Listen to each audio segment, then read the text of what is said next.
วันนี้กินต้มปลาในกับแจ่วบักเคือๆนะครับวันนี้ครับผมเอา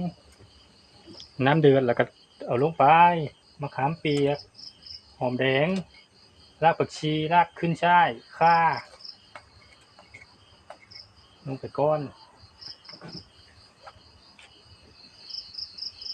ตามด้วยเกลือไปวันนี้ไม่มีขนอเอาครึ่งผงปรุงรสแทนลงไปเลยผักเน้นผักฝาน้ำเดือดแล้วก็ใส่ป่าลงไปโลดเอารอน้ำเดือดอีกรอบนึงป่าเริ่มสุกแล้วก็เสื้อมาคือ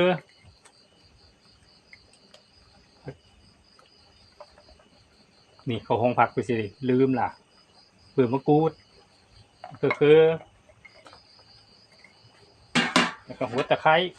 มันจังหอมเสื้อทีหลัง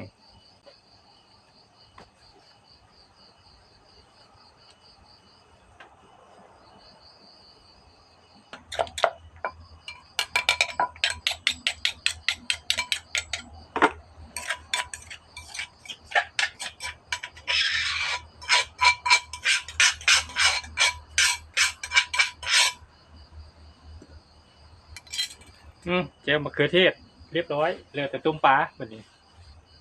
ได้ที่แล้วก็เสื้อเครื่องหอมลงไป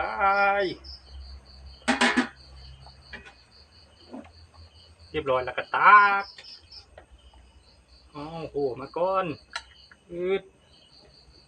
อุ้ยเนื้อท้องปรืด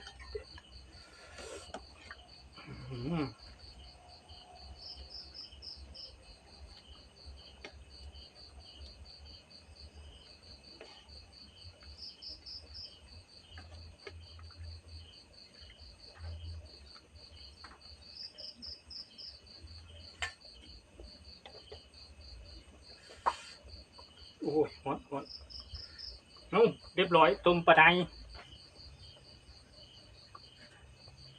เรียบร้อยครับต้มปลาไนกับเจ้ามะเขือมะเขือเคียหรือมะเขือเทศคือกันมาเด้อ